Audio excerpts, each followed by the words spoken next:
Bueno, pues la plática del día de hoy es justamente TDAH en adultos y la he titulado Sé lo que tengo que hacer, pero no lo hago, porque mucho de lo que nos vamos a topar con personas que tienen el diagnóstico de TDAH es que existen una gran cantidad de cosas que quisieran hacer. Sin embargo, tenemos un sistema nervioso totalmente diferente y una forma en cómo resolvemos las situaciones totalmente diferente a la mayoría de personas o cerebros neurotípicos. Hablamos justamente de las neurodivergencias. Y una de las problemáticas que enfrentan las personas con TDAH es esta cuestión de la procrastinación, de no completar justamente metas, y no es porque no tengan la capacidad o no tengan el deseo justamente de cumplir sus metas, sino que existen unas dificultades en cuanto al estructurales que tienen que ver con el desempeño que ellos justamente van a realizar.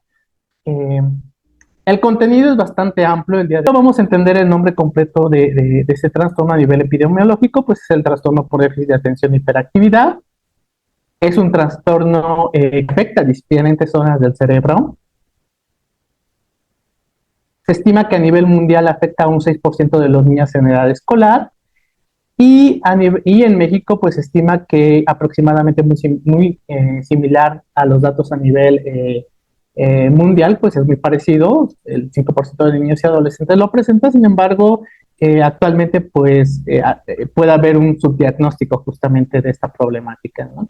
Se tienen datos de que afecta, es más la presencia del diagnóstico en hombres que en mujeres. Por cada 4 hombres hay una mujer que lo presenta. Y en adultos, pues aunque existen ciertas estimaciones, pues bueno, es muy similar. Sin embargo, hoy en día, pues muchísimas personas o niños y adolescentes no recibieron justamente el diagnóstico en edades tempranas, ¿no? Entonces puede haber estas variaciones con respecto a la edad adulta, ¿no? Y bueno, el 60% de los casos se mantienen hasta la edad adulta, es decir, siguen presentando la sintomatología. Vamos a irnos un poquito a la historia. Muchas personas cuando hablamos de TDAH lo mencionan, y más dentro de las redes sociales, como una problemática que actualmente se está presentando. Pero si revisamos un poquito la historia, es algo que ya viene descrito justamente desde el siglo XVIII, desde el siglo XVII, o sea, los primeros reportes justamente de niños o adolescentes que presentaban justamente la sintomatología, y pues tenemos un amplio recorrido en cuanto a investigaciones sobre el TDAH. Por una parte se llegó a presentar o se llegó a creer justamente que se hablaba de un daño cerebral, es decir, las personas que tenían el TDAH presentaban algún daño justamente en su cerebro, una disfunción en cuanto al cerebro que no estaba del todo bien.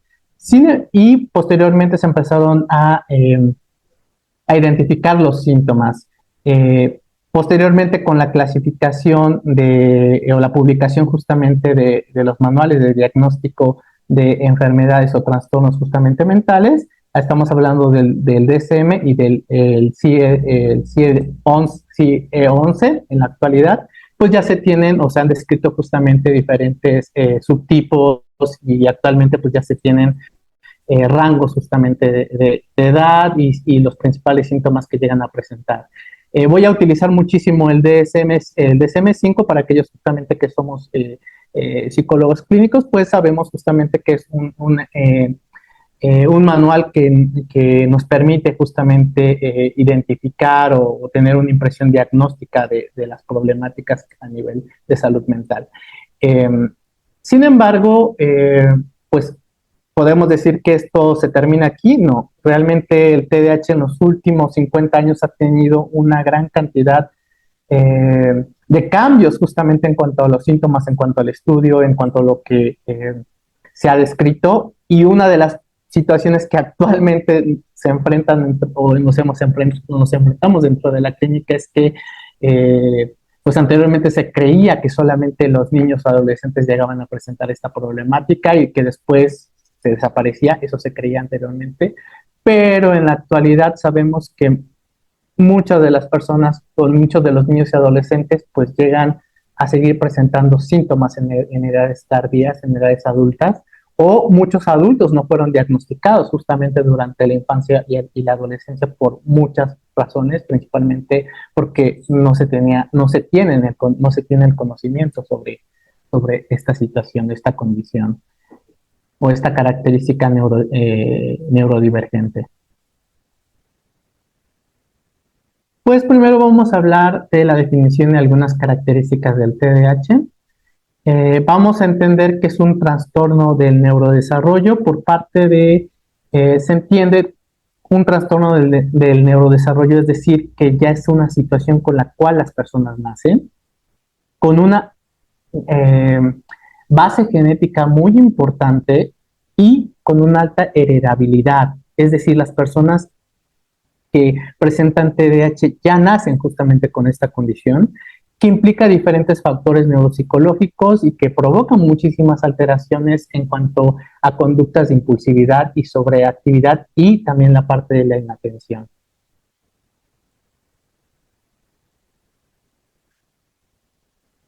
Vamos, una definición un poco más actual y más digerible y entendiendo de que es una condición que pues en la actualidad sigue habiendo estudios. Uno de las personas que más ha estudiado justamente el TDAH es el doctor Russell Barkley, que es una eminencia justamente en el área. Nos habla que es un trastorno del neurodesarrollo, pero que afecta esta capacidad de autorregulación, esta capacidad justamente que tenemos, que vamos desarrollando las personas como para tomar decisiones no en función justamente de cuestiones impulsivas, sino de una capacidad de autocontrol. Muchas de las personas que presentan justamente el TDAH tienen esta dificultad para autorregular tanto sus conductas como sus emociones. Y pues nos hablan justamente de un retraso crónico y persistente en cuanto a las actividades de autogestión, las actividades de autogestión que tienen que ver justamente con el manejo del tiempo, con el manejo del horario, con la regulación justamente de nuestras emociones en diferentes áreas de vida y con actividades que propiamente tenemos que desarrollar día con día. Y sí, puede evolucionar con el tiempo y pues puede ocasionar dificultades en diferentes áreas de nuestra vida, como ya acabo de mencionar.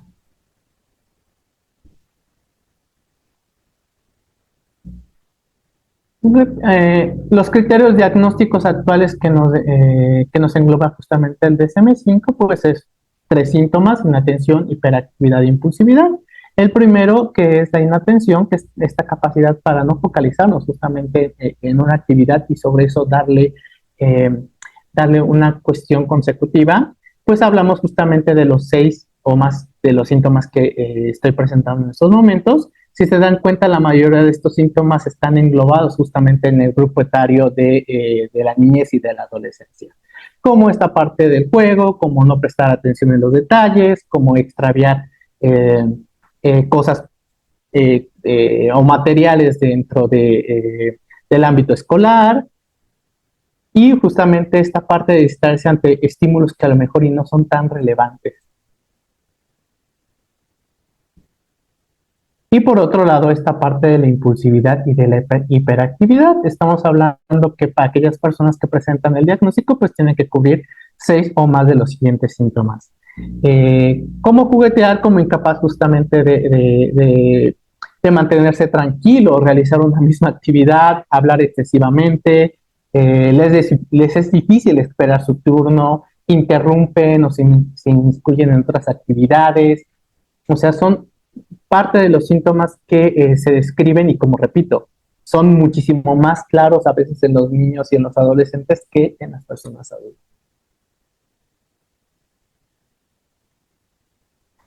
Aquí es muy importante tener en claro que que para que se dé un diagnóstico justamente de TDAH, pues tienen que estar presentes los síntomas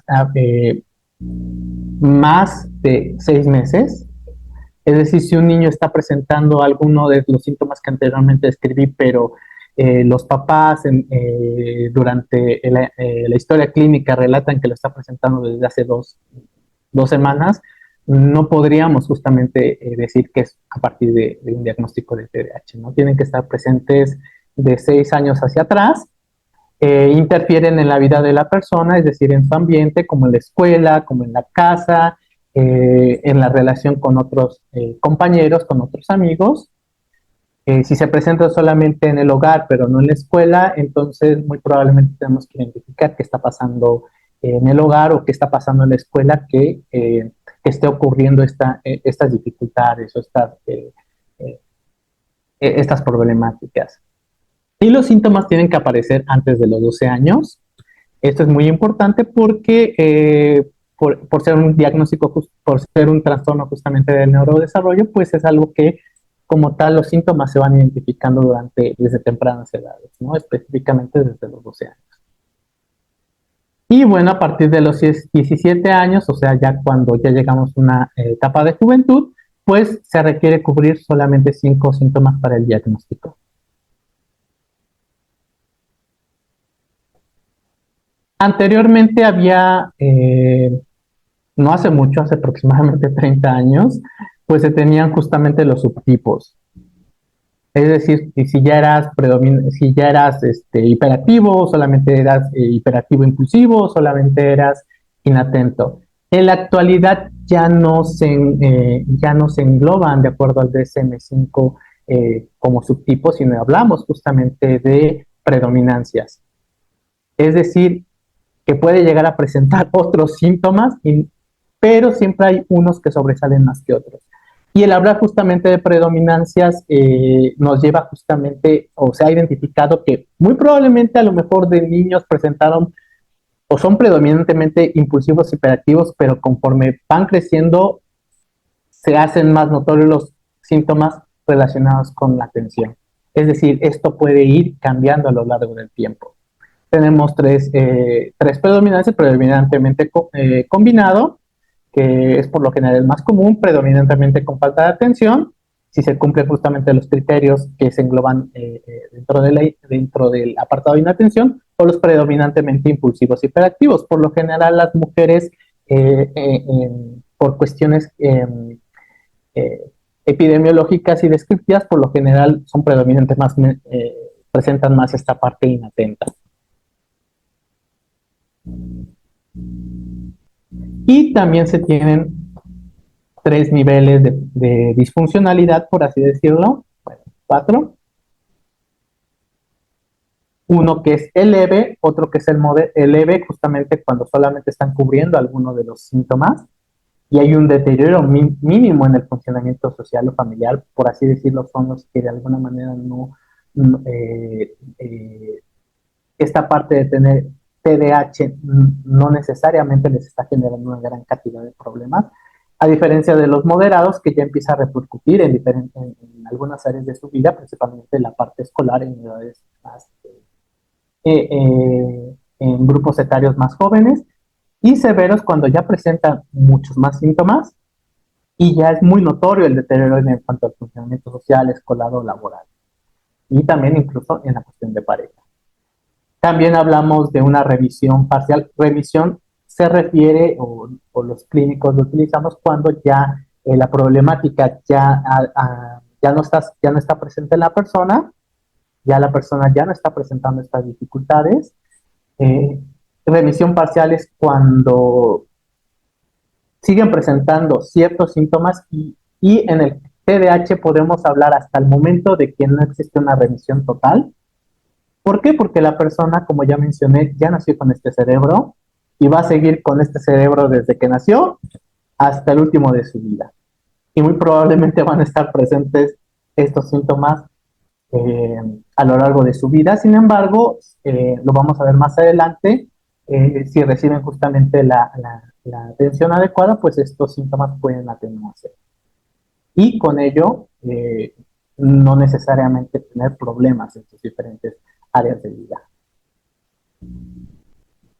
Aquí viene una de las preguntas que han surgido en la actualidad y que ya me estoy adelantando muchísimo, ya estoy spoileando algo que puede surgir dentro de,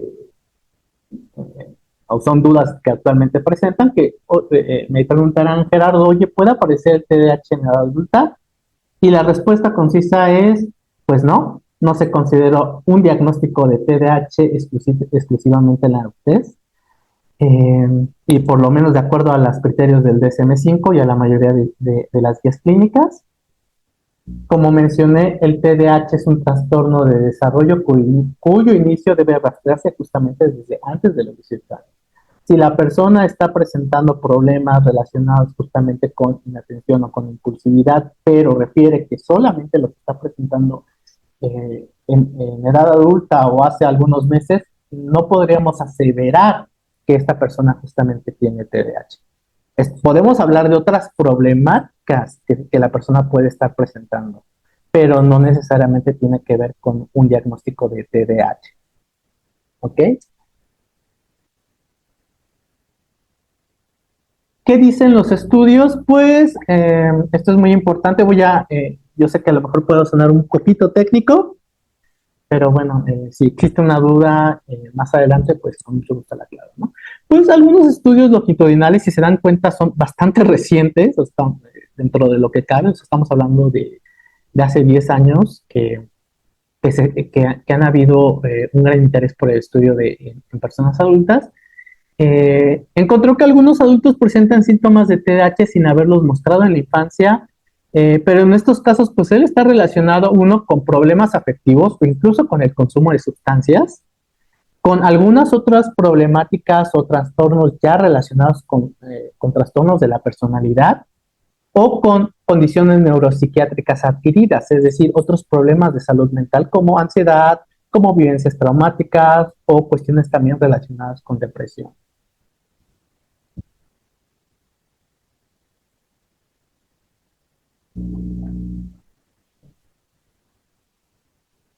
Y bueno, ¿qué nos dicen los estudios respecto a esta explicación? Creo que ahí está.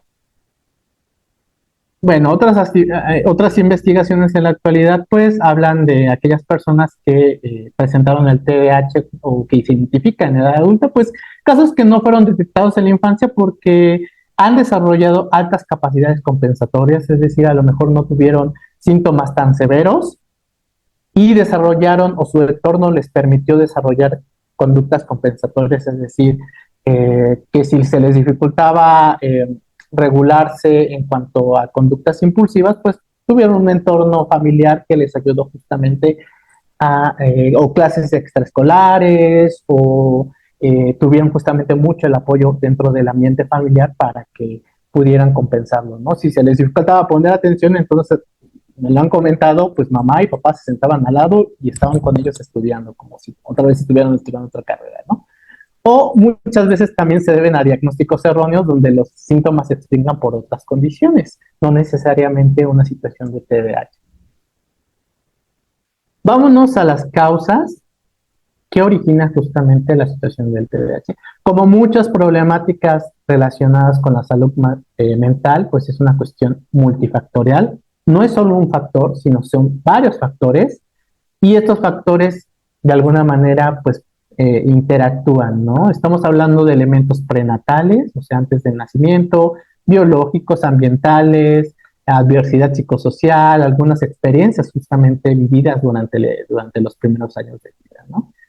Hablamos que existe un alto porcentaje de habilidad, estamos hablando del 70%, que es un porcentaje bastante alto, es decir, que si se detecta que un niño tiene TDAH, estamos hablando de que por pura probabilidad, mamá o papá también presentaron el diagnóstico. Esto es mucho, muy probable. Y sí, me ha tocado diagnósticos en los cuales, o trabajar justamente con principalmente adolescentes, que cuando revisamos y se corrobora esta parte del diagnóstico, al preguntarles yo si presentaron si papá o mamá presentaron también estas problemáticas, los papás se identifican y dicen, yo también me pasaba lo mismo cuando yo estaba estudiando, o me pasaba algo similar. Hablando de factores perinatales, pues se han encontrado algunos datos que se relacionan justamente con TDAH cuando la mamá es joven, cuando es una mamá que tuvo a su hija o hijo cuando era muy joven, el papá justamente de edad avanzada, presentado justamente preeclampsia, el parto no fue un parto natural, fue inducido, hubo cesárea, bajo peso al nacer, ambientales, justamente la exposición a metales como el plomo, y también justamente si alguno de los progenitores tuvo antecedentes de hipotiroidismo o consumo de sustancias como alcohol y tabaco. Son algunos de los factores que también pueden favorecer que una persona o que un niño o niña justamente eh, eh, nazca justamente siendo neurodivergente.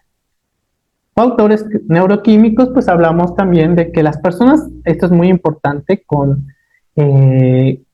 TDAH, hablamos de neurodivergencias porque su cerebro funciona de manera diferente. ¿Por qué? Porque neuroquímicamente a nivel del sistema nervioso central, la cantidad de neurotransmisores o la forma en cómo están estos químicos en el cerebro es totalmente diferente. Hay una disminución de dopamina y una disminución también de noradrenalina y serotonina, que tienen que ver también con procesos de aprendizaje, con procesos de regulación motora, con procesos de regulación emocional.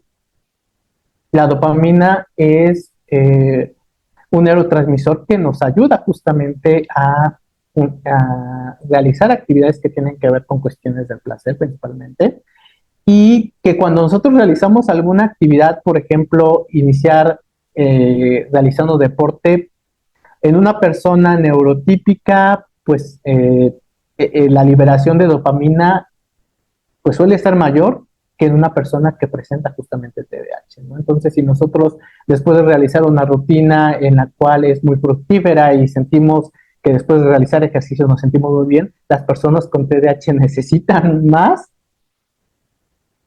para sentir lo mismo que siente una persona a nivel, o que no, que podemos decirlo neurotípico. Por neurotípico vamos a decir que está dentro de la norma. Y por eso muchas personas que presentan TDAH a veces buscan actividades de alto riesgo porque eso les ayuda justamente a liberar esta misma cantidad de dopamina. O sea, su cerebro funciona diferente. Y pues bueno, pues en cerebros con TDAH pues existe una escasa nivel de estas cantidades en las neuronas, y en un cerebro sin TDAH pues la liberación de dopamina es un poco más regulada. Con respecto a factores genéticos, a veces se tiene esta idea de que cuál es el gen que propicia que una persona tenga TDAH. Pues en la actualidad, hasta el momento, no es solamente un gen, sino estamos hablando de varios genes que se han detectado, por lo menos que están involucrados justamente en que una persona justamente presente este diagnóstico.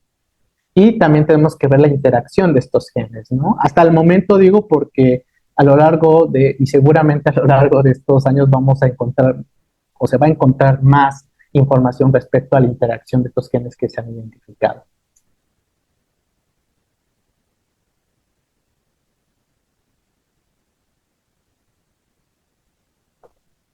¿Qué se ha descrito de manera a manera de grupos etarios? Pues estamos hablando de que los adolescentes, pues en su mayoría el 70% de las y los adolescentes siguen presentando justamente la mayoría de los síntomas. En el 30% los síntomas pues van remitiendo sobre todo la parte de inatención, sobre todo la parte de impulsividad e hiperactividad. Este es un dato importante que más adelante vamos a retomar. El 70% presentan otros trastornos asociados, es decir, empiezan a tener otras problemáticas relacionadas con la salud mental. Otro dato importante es que el 60% de adolescentes que presentan TDAH suelen reprobar o repetir el curso. ¿Por qué? Porque estamos hablando de que el sistema escolar está hecho justamente para personas de tipo neurotípico, es decir, que están dentro de la norma, y los adolescentes o niños que presentan justamente el diagnóstico de TDAH, la manera en cómo ven el mundo es totalmente diferente. ¿Por qué? Porque su cerebro funciona de manera diferente. Y bueno, pues en adultos más del 60% de los niños adolescentes pues justamente mantienen el trastorno. Claro, con las exigencias que conlleva ya la edad adulta. Y repito, de manera muy general vamos a encontrar que conforme va pasando el tiempo, pues Los síntomas de impulsividad en general, de impulsividad y hiperactividad, van disminuyendo, pero lo que persiste son los síntomas de inatención. No por eso deja de ser menos importante, porque esto va a tener repercusiones justamente en la edad adulta. Que es muy importante que entendamos todas y todos que son las funciones ejecutivas. Este concepto que engloba actualmente Russell Barkley, que nos engloba de que la problemática del TDAH y que incluso algunos actores en la actualidad ya han abogado por cambiarle el nombre y han hecho otras propuestas, es muy probable que dentro de 10 años va a sufrir este concepto de TDAH nuevos cambios. ¿Por qué? Porque estamos hablando de dónde repercute en su mayoría la cuestión del TDAH en lo que denominamos las funciones ejecutivas. Cuando hablamos de funciones, me voy a referir justamente a lo que ocurre en nuestro sistema nervioso central, es decir, nuestro cerebro.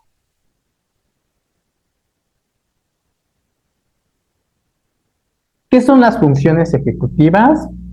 Pues las funciones ejecutivas, así como la memoria, como la atención, como el lenguaje, como la percepción, pues nos habla justamente de procesos cognitivos. Por cognición me refiero a cuestiones mentales, que tienen como objetivo el logro de metas y propósitos que tiene una persona mediante, uno, la planificación de ciertos pasos, los procedimientos que tenemos que llevar, la ejecución que tenemos que realizar de los mismos.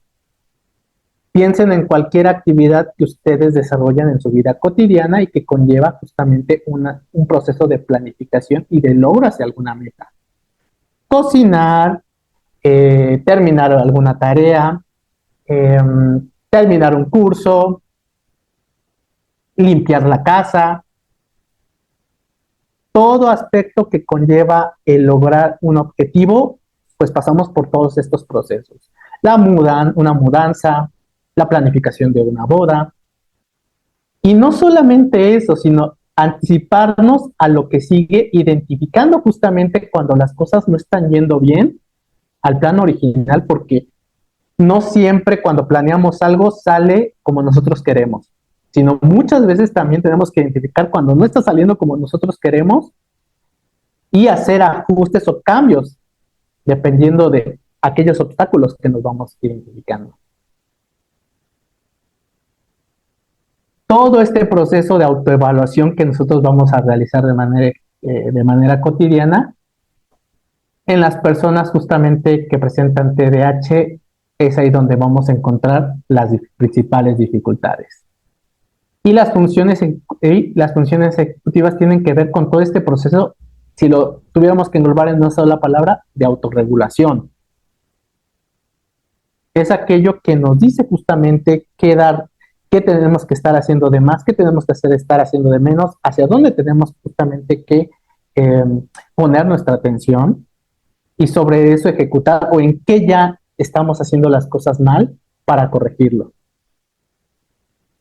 Y esto nos lleva justamente hacia metas. Si nos damos cuenta socialmente, hace poco una persona hacíamos una reflexión, una plática que di justamente sobre TDAH, sobre pues, lo que conlleva justamente las metas. Incluso en los procesos psicoterapéuticos y más dentro de la TCC trabajamos mucho con metas que se tienen que lograr a lo largo del tiempo. Y dentro de estas funciones ejecutivas es importantísimo no resistirse a tendencias automáticas, es decir, si yo sé que a lo mejor me puse una meta que de aquí a un mes tengo que ahorrar cierta cantidad de dinero y por lo tanto no tengo que gastar en otras cosas que sé que no me van a ayudar, es decir, no voy a gastar todo mi dinero en el Buen Fin, pues tiene que ver justamente con esta capacidad que yo tengo como para sucumbir justamente a esas tentaciones. Y pues en personas bueno, ahorita lo vuelvo a mencionar, prácticamente las funciones ejecutivas se componen justamente por la parte más desarrollada de nuestro cerebro, por el lóbulo frontal, con la corteza prefrontal dorsolateral, corteza prefrontal anterior y corteza prefrontal ventrolateral. Estamos hablando de 3 áreas que regulan nuestros pensamientos, nuestras emociones y nuestras conductas.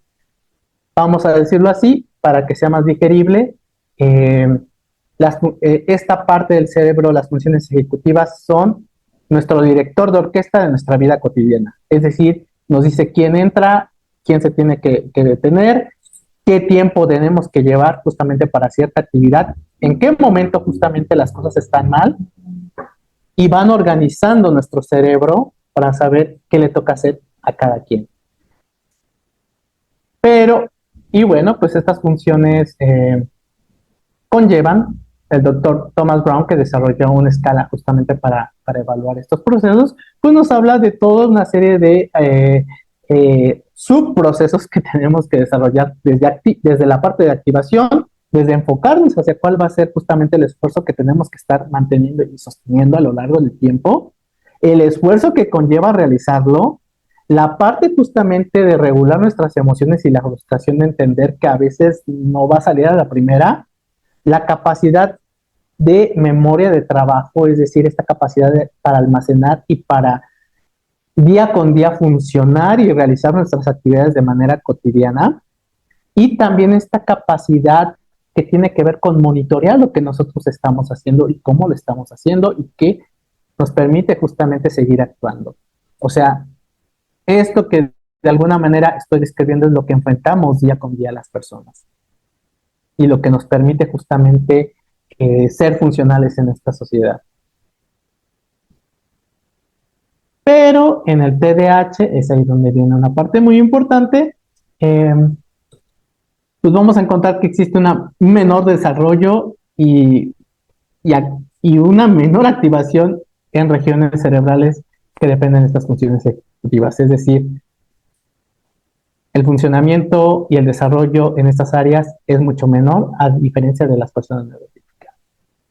Para entenderlo un poco más sencillo, y aquí me voy a repetir un poquito más rápido, ya me está hablando justamente de funciones ejecutivas, pues me voy estoy monitoreando que ahí voy de tiempo, entonces un poquito, voy un poquito más acelerado, ¿no? Entonces ahora vamos a hablar de una cuestión un poco más sencilla, de que en qué áreas son muchísimo más claras, la memoria de trabajo, memoria prospectiva, sentido del tiempo, autoactivación y regulación emocional. Vamos a hablar primero de la memoria de trabajo, pues es una capacidad de almacenamiento que tenemos, que lo utilizamos día con día para actividades de manera cotidiana. Si yo ahorita les pregunto que se aprendan un número telefónico y que lo recuerden dentro de los próximos 5 minutos, vamos a utilizar nuestra memoria de trabajo. No está recordando y diciéndolos el número a 579. Okay. Y que de alguna manera tiene que ver con un esfuerzo atencional y mental de lo que estamos realizando. Específicamente niños y adultos con TDAH es una de las áreas que más se ven afectadas. Las consecuencias con personas con TDAH, pues tenemos una menor disminución en cuanto a la memoria de trabajo y tenemos diferentes problemas justamente de aprendizaje, de mantenerse en actividades o el foco justamente en tareas prolongadas, para organizarnos, para razonar justamente las problemáticas, en cuanto a la comunicación interpersonal, o sea, en seguir una conversación. Entonces, de repente ya las personas con TDAH es como, ¿cómo se llamaba? ¿Qué tenía que hacer? Otro de los factores también tiene que ver con el sentido del tiempo, que el sentido del tiempo es una cuestión meramente subjetiva y depende totalmente de la memoria de trabajo no verbal, es decir, de lo que nosotros internamente estamos estimando de lo que nos vamos a tardar en una tarea. Y es como un reloj interno, ¿no? Que nos va diciendo, que marca el paso del día a día. En personas con TDAH el reloj suena más despacio y muchas veces su conducta no se ajusta a los tiempos y horarios que comúnmente nosotros tenemos establecidos.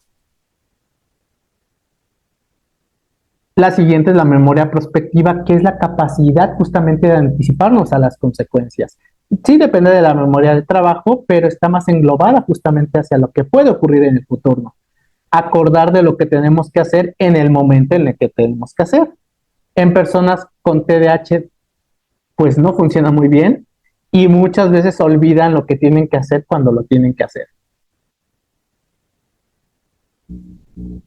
¿Qué genera con esto? Pues recriminación constantemente porque se les engloba como que son personas irresponsables, que no le ponen atención a las situaciones, conflictos interpersonales recurrentes, pérdida de credibilidad. eh, por eso es muy común en las personas con adultos y las parejas justamente de las personas bueno, las parejas de personas con TDAH que incluso lo digan, ¿no? Es que tengo otro hijo, porque a cada rato le tengo que recordar lo que tiene que estar haciendo.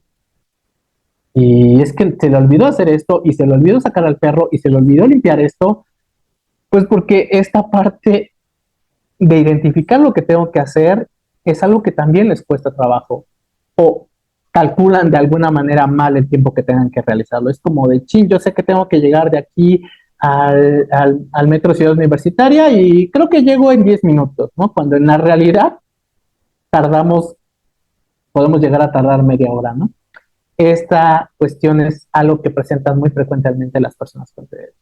Y aquí se presenta una creencia que es, pues no puedo, lo que genera también en las personas con TDAH esta creencia de chin, lo volví a hacer mal, no puedo confiar en mí mismo.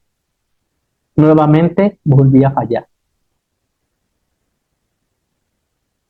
Otro de los elementos que también es muy importante en cuanto a los procesos que ocurren en nuestro cerebro es la capacidad de autoactivación. Es decir, que es ese motor de partida para iniciar cualquier proyecto o actividad que realizamos. Las personas que presentan TDAH, este proceso de autoactivación se ve también disminuido. De hecho, la doctora Nora Volkow, que es una investigadora de origen mexicano, aboga justamente que el TDAH es una cuestión más de autoactivación, porque tiene que ver justamente con ese esfuerzo que tenemos que realizar para comenzar un proyecto, comenzar a ejecutar ciertas actividades. Y pues tiene que ver justamente con una menor motivación para realizarlo. Las consecuencias ya se podrán imaginar, una palabra muy común en la actualidad que es la procrastinación crónica, es que sé lo que tengo que hacer, nuevamente lo repito, pero chin, o sea, tengo que hacer tantas cosas para llegar a ese objetivo, pues mejor no lo hago. Y el realizar proyectos a gran escala, grandes y complejos, es algo que las personas con TDAH suelen evitar muchísimo. Y eso hace que su rendimiento tampoco sea tan favorable, ¿no? Y eso también pues genera estrés, ansiedad, un, un impacto negativo en cuanto a sus hábitos saludables. Muchas de las personas que iniciamos un proyecto nuevo o queremos mejorar nuestra salud o que tenemos una meta justamente ahora que va a iniciar el próximo año, como de voy a mejorar mi salud, voy a empezar a hacer ejercicio, en personas con TDAH probablemente tengan toda la intención de querer realizarlo, pero el inicio les cuesta muchísimo trabajo. ¿Por qué? Porque tenemos toda una base neurológica, toda una serie de creencias que limitan justamente a las personas en iniciar este proceso. Y algo también muy importante es esta capacidad para identificar justamente la cuestión temporal, ya lo había mencionado. Las personas por lo general aprendemos de nuestro pasado, son lecciones de vida, accionamos en la actualidad, en el presente y el futuro lo englobamos en metas. En el TDAH esto es un poco más restringido. Digamos que en personas con TDAH todo se centra un poquito más al momento presente, en el ahora. Solamente hay algunos autores que engloban el TDAH como el ahora o el no ahora. Toda esta parte de identificar, de aprender del pasado, de aprender del futuro, se ve de alguna manera afectado. Por eso muchos niños con TDAH es que ¿qué no aprendiste con lo último que te pasó? Pues no, porque su capacidad justamente de perspectiva temporal es bien diferente. Y como ya había comenzado, para lo que un cerebro neurotípico pueda verse así, alcanzar una meta, por ejemplo, comenzar a tener una vida saludable, con personas con TDAH, así se ve. Y claramente el ver así las cosas, lo que haces es, pues mejor no lo hago. Y aparte, si lo empiezo a hacer y no me sale a la primera como me enseñaron que tenía que ser a la primera y siempre hacia adelante, pues muchas veces viene la parte de la frustración y del regaño. otra meta que no conseguí en mi vida. Y este apartado es muy importante, que no aparece como tal en los manuales de diagnóstico, pero se han hecho muchas investigaciones y más adelante también vamos a encontrar mucho. Eh, Se va a hacer muchísima investigación seguramente sobre esta característica que es la regulación emocional. ¿Qué es la capacidad de reconocer nuestras emociones? Inhibir las respuestas automáticas impulsivas. Es decir, que si yo estoy teniendo dificultades justamente con mi esposa, pues no voy a responder a la primera con gritos o con enojo, sino voy a tener la capacidad de regularme. En personas con TDAH, esta parte de regular la cuestión impulsiva se ve deteriorada. Esta parte justamente de regularnos ante ciertas situaciones también es muchísimo más complicada. Y también esta parte de regresar a nuestro estado natural, que es calmarse, estar más tranquilos para darle solución posterior, son cuestiones que las personas con TDAH, específicamente en adultos, van a ir presentando. Algunas cuestiones que se las comparto, eso tiene que ver con cuestiones más técnicas, que son la impulsividad. La impulsividad cognitiva, me refiero a pensamientos, llegan a tomar decisiones sin medir justamente las consecuencias. Motivacional, opta por recompensas inmediatas y no identifican las recompensas a largo plazo. ¿Por qué? Porque recordemos que su perspectiva del tiempo es más a corto plazo.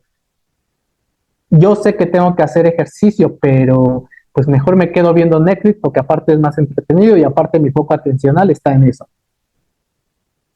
Y impulsividad emocional totalmente centrada en las personas con TDAH, ¿no? Esta expresión de la emoción sin procesar, sin regularlas, presentando justamente respuestas emocionales exacerbadas, son algo que comúnmente llegan a presentar las personas con TDAH en edad adulta. Y bueno, pues es importante también recalcar que para tampoco satanizar y englobarlo como algo muy negativo, pues todo el mundo se puede olvidar de algo que tenía que hacer, a veces, a todos nos ha pasado. Todo el mundo se puede distraer de vez en cuando, sí, no siempre tenemos que estar 100% nuestro foco atencional en algún aspecto. A todos nos cuesta organizar lo que tenemos que hacer, también nos llega a pasar a veces. Todos procrastinamos, sí, de vez en cuando, pero ¿qué ocurre en el TDAH? En el TDAH estos problemas son crónicos y aparte causan impedimentos en la vida, en las diferentes aristas de vida, en las relaciones familiares, en el trabajo, en las relaciones de pareja. Y ahora que ya estamos adentrando, que ya conocemos cómo es el cerebro justamente o la forma en cómo ven las personas con TDAH, vámonos ahora a lo que nos lleva esta plática, que es el TDAH en adultos.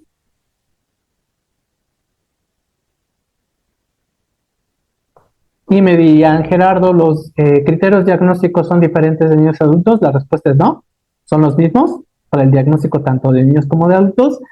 Sin embargo, es importante identificar que al momento de nosotros evaluarlo, eh, identificar las problemáticas, tenemos que trasladarlo justamente a la edad que está presentando la persona. Es bien diferente los objetivos que tienen que desarrollar o las actividades de un niño de 8 o de 12 años a las de un adulto. Son contextos que son totalmente diferentes y responsabilidades diferentes.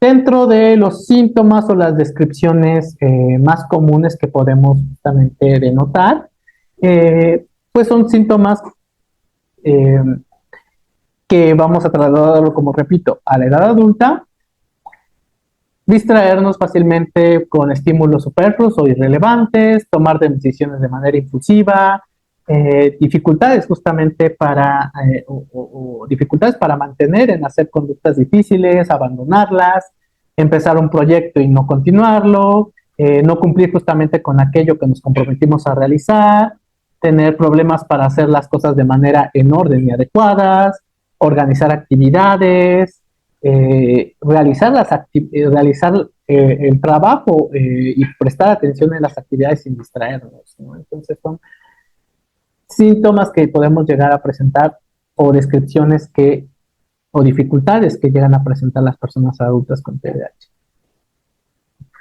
Otras, estos son más datos nacionales que por parte de la doctora Pera, son algunas otras descripciones que también llegan a presentar las personas con TDAH: dificultad para esperar el turno, hablar sin pensar, una cuestión que me llama mucho la atención: ceder fácilmente a las tentaciones como comida, compras en exceso, cuestiones justamente de tener relaciones con mucha mayor frecuencia, que pueden justamente generar también repercusiones. Dificultad en cuanto a la capacidad de cambiar estrategias que no nos están funcionando. Las personas con TDAH continúan justamente manteniendo estas conductas, ¿no? Dificultad para concretar proyectos, muchas veces esta parte incluso de ser adicto al trabajo, o sea, de alguna manera tener esta focalización en el trabajo, pero se les olvida justamente otras metas que también pueden llegar a ser importantes, o actividades como el autocuidado. Sentirse abrumado, sobreestimulado, presentar justamente nerviosismo e irritación. Y sigue habiendo la presencia de estas dificultades de distraerse, dificultad para iniciar un trabajo, no escuchar totalmente lo que nos están diciendo las retroalimentaciones, cometer errores por descuido. Es trasladar lo mismo que están pasando muchas niñas, niños y adolescentes a la edad adulta. Y claro que todo esto genera problemas, o puede generar problemas, ya no con el compañerito de lado, ya no con la maestra, sino con el jefe de trabajo, con la esposa, con los hijos, al momento de conducir. Y claramente eso también puede generar muchas dificultades. Ok, vamos bien de tiempo, pues voy a avanzar un poquito más rápido. En resumen, pues tenemos que una persona con TDAH en edad adulta puede tener problemas en el autocontrol, la regulación de su comportamiento, dificultades a memoria a corto plazo, eh, poca persistencia en continuar en las tareas o metas que se han implantado, dificultades para regular su emoción, la motivación, cambios bruscos de su carácter, no terminar las actividades que se proponen, se aburren con mucha facilidad. Y algo que también es muy importante, esta creencia, porque de alguna manera todo esto se lo retroalimentan las personas con TDAH: pues no soy capaz, o sea, otra meta más, otra cosa que yo dije que iba a hacer y no fui capaz de hacerlo. Es decir, la conclusión a la que llegan es que pues no lo pude hacer, otra meta más que no pude lograr. ¿De qué sirve que lo vuelva a intentar? Y eso claramente afecta su autoestima. Vámonos a la parte del diagnóstico. El diagnóstico es, para llegar a un diagnóstico de TDAH y más en edad adulta, como también en edad infanto-juvenil, el diagnóstico es una evaluación. Para llegar justamente a un diagnóstico de TDAH es una evaluación exhaustiva. Es realmente tenemos, es preguntar, es identificar qué pasó justamente durante los primeros años de vida, es preguntar cómo está repercutiendo en su vida actual, es identificar mucho de lo que les acabo de compartir a lo largo de estas sesiones. Y el diagnóstico es estrictamente clínico. Hay esta creencia todavía de que necesitamos un electroencefalograma. No es necesario un electroencefalograma para determinar si una persona tiene TDAH. El electroencefalograma se utiliza para descartar, no para corroborar el diagnóstico, para descartar otras problemáticas, es decir, a nivel neurológico, por ejemplo, epilepsia. Y existen escalas que nos permiten justamente identificar estos síntomas que tenemos que corroborar durante las entrevistas de evaluación. Tenemos que identificar la edad de la presentación de síntomas, qué tanto también esto le ha impedido funcionar de manera adecuada en su entorno. Es decir, es un proceso arduo, es un proceso que se requiere más de una sesión. Hay personas que a lo mejor y lo logran con expertise que logran identificarlo luego, pero sí tenemos justamente que corroborar toda una serie de síntomas para realmente tener un diagnóstico completo de la vida de las personas, y más ya en edad adulta. Y bueno, también hacer una pregunta, si existen otras problemáticas o síntomas que pueden estar afectando, ¿no? Depresión, memoria, atención, cuestiones motivacionales.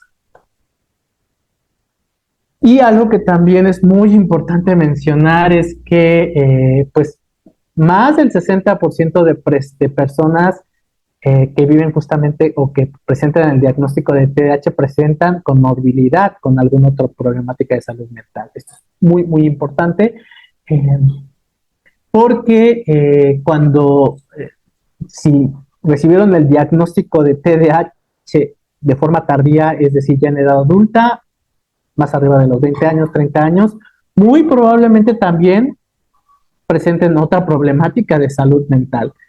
La más común, ansiedad y depresión, que vienen muchas veces juntas.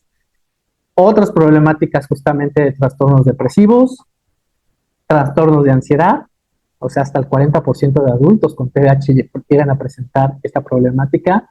El consumo de sustancias no se queda de largo por esta búsqueda justamente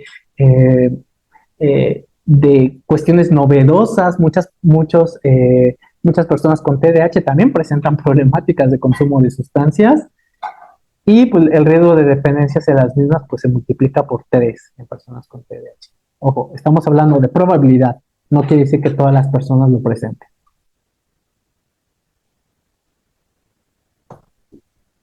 Y el pronóstico aquí, después de todo lo que después de todo lo que les comenté, algo positivo es que pues el pronóstico puede ser favorable, incluso en edad adulta, si se identifica, se evalúa, el diagnóstico justamente se corrobora y se inicia un tratamiento que mejore la calidad de vida de las personas, ¿no? Entonces hay estudios que corroboran que a pesar justamente de que inicien un tratamiento no en edad infanto-juvenil, sino en edades posteriores, y se atiende y reciben el tratamiento adecuado, el resultado también, el pronóstico puede ser favorable. Y bueno, pues el tratamiento, desde hace años se han hecho investigaciones de cuál es el mejor tratamiento para abordar la problemática de TDAH. Pues hablamos de algo que denominamos el tratamiento multimodal, que es que no solamente es a partir de un solo especialista, sino engloba la intervención psicoterapéutica, el apoyo, la intervención familiar, tratamiento farmacológico, intervención educativa. Por lo general esto fue desarrollado más con niños y con adolescentes. Sin embargo, en adultos también es importante un trabajo inter y multidisciplinario, de acuerdo justamente a las problemáticas que se estén identificando. Hay muchas dudas con respecto al tratamiento, a los tratamientos farmacológicos, que es algo que muy seguramente nos vamos a topar, o se han topado, o existen dudas. Pues el tratamiento en primera línea son como psicoestimulantes, el famoso y muy conocido metilfenidato, anteriormente por sus nombres justamente de marca, pues, el Ritalin, posteriormente el Concerta. Y bueno, pues el tratamiento suele ser favorable, no tiene como tal un efecto adictivo, sí se utiliza como todo tratamiento, si se hace bajo supervisión y bajo el cuidado y bajo las revisiones y supervisiones adecuadas, es favorable. Y sí, se reduce muchísimo estos síntomas de hiperactividad, atención, impulsividad y agresión, ¿no? Y pues sí existen como todos efectos colaterales como falta de apetito, falta de conciliar el sueño, irritabilidad, y muchos de estos síntomas suelen ser pasajeros, o en dado caso es importante reportarlo con el médico tratante o el psiquiatra en su mayoría, y pues muchas veces pueden, no necesariamente conlleva a que vayan a tener mayores problemáticas, ¿no? Entonces es algo que se va evaluando sesión con sesión o cita con cita, ¿no? Dentro de las terapias que mejor han dado resultados a nivel psicológico está la terapia cognitivo-conductual, Aquí yo les hago justamente el comercial. Y bueno, pues hay una investigación bastante robusta sobre justamente el trabajo que se realiza con personas por medio de la terapia cognitivo-conductual por una razón muy importante. La terapia cognitivo-conductual a grandes rasgos trabajamos con lo que pensamos, lo que sentimos y lo que hacemos. Lo que pensamos afecta nuestro comportamiento y afecta nuestras emociones y también nuestras conductas afectan nuestras emociones y pensamientos y así viceversa. Es con los tres elementos con los cuales trabajamos. ¿Por qué la terapia cognitiva conductual? Pues bueno, si estamos hablando de que TDAH es una cuestión de base cerebral, pues estamos hablando de cuestiones que ocurren en nuestro cerebro, lo que pensamos, lo que sentimos y lo que hacemos, o cómo coordinamos lo que hacemos. Y pues si hablamos justamente de disfunción cognitiva, pues hablamos justamente del funcionamiento diario, ¿no? Eh, y se trabajan también otros tipos de dificultades, autoestima, depresión, ansiedad, falta de confianza y el funcionamiento diario. Porque dentro de este tipo de terapias trabajamos justamente del exterior hacia el interior, es decir, incluso a los adultos se les enseña esto que para nosotros puede ser tan básico como organizar un horario, tener una agenda, poner alarmas en ciertos horarios, la parte del consumo justamente, estrategias justamente para, por ejemplo, ahorita me ha trabajado mucho con personas que quieren dejar de fumar, estrategias justamente como para alejar o disminuir la cantidad de consumo y de interior hacia el exterior, es decir, la parte de regulación también emocional. Y todo esto propicia justamente o buscamos una mejor adaptación de las personas hacia su entorno. Yo sé que hasta el momento todo puede sonar un panorama bastante negativo, no quiero que nos quedemos con esa idea, sino también quiero terminar esto con el último apartado, que son los aspectos positivos del TDAH, y más cuando todavía son niños, pues se ha identificado también de que algunas cuestiones positivas del TDAH y más con los niños y adolescentes es que al pensar de manera diferente buscan soluciones diferentes, ven cosas que los demás no vemos. La impulsividad bien encaminada los puede llevar justamente a tener logros, a desarrollarse en alguna actividad que les llama mucho la atención. Hay personas que de verdad podemos ubicar y que son probablemente grandes científicos o que pueden desarrollarse como investigadores o que pueden desarrollarse dentro de un área deportiva, ¿no? Y dentro de los casos más comunes, pues tenemos justamente a personas famosas con TDAH, como justamente Simone Biles, Michael Phelps, que son justamente atletas de alto impacto. De hecho, Michael Phelps en su historia fue una persona que tuvo problemas con el consumo de sustancias. Y sin embargo, tuvo la orientación adecuada y pues bueno, hoy por hoy la historia se cuenta por sí sola, ¿no? Es el mejor nadador. Adam Levine con esta parte creativa, musical, Steve Jobs en esta parte de negocios, porque para establecer una cuestión de negocios tenemos que ser arriesgados muchas veces para tomar ciertas decisiones. Y de hecho, esta es una historia muy interesante. Muchos papás pueden preguntar, bueno, es que el TDAH los va a limitar para el desarrollo académico, no necesariamente. Hay muchas personas con TDAH que llegan a terminar una licenciatura. En datos mexicanos, pues tenemos muchas personas con TDAH que son biólogos. En segundo lugar, psicólogos. Creo que por aquí hay muchísimos psicólogos y por pura probabilidad pues pueden presentar esta cuestión del TDAH, ¿no? Y eso no limita que funcionen y que puedan desempeñarse, optometristas, médicos, dentistas, enfermeros, ¿no? O sea, personas que por esa cantidad de energía que tienen en su vida cotidiana, pues los lleva justamente a rendir y buscar cuestiones creativas, ¿no? Buscar soluciones y tratamientos creativos y muchos médicos para vivir estas cuestiones de la cirugía, pues bien encaminados, pues nos lleva justamente de cuestiones arriesgadas. Y ya casi por último, pues hablo, esto es súper importante o mucho, muy importante, de factores de riesgo y factores de protección a nivel de salud mental y más con personas con TDAH. Factores de riesgo, pues si sabemos que en el ambiente, ¿qué puede favorecer que una persona se desarrolle de manera más óptima o menos óptima? Pues cuestiones que tienen que ver muchas veces con el entorno. Si tenemos un ambiente donde no hay un vínculo afectivo saludable, hay falta de disciplinas, no hay límites claros, si papás o mamás están presentando también problemas emocionales, hay baja autoestima, no se propicia esta parte de seguir y desarrollar justamente esas habilidades o tener un proyecto de vida, pues son factores que pueden propiciar justamente que las personas en edad adulta presenten otras problemáticas, ¿no? Pero por el contrario, si tenemos un buen ambiente, una autoestima adecuado y la presencia de límites eh, eh, claros, precisos y muchas veces flexibles puede favorecer, ¿no? Y esa parte de propiciar la parte educativa también es un factor justamente de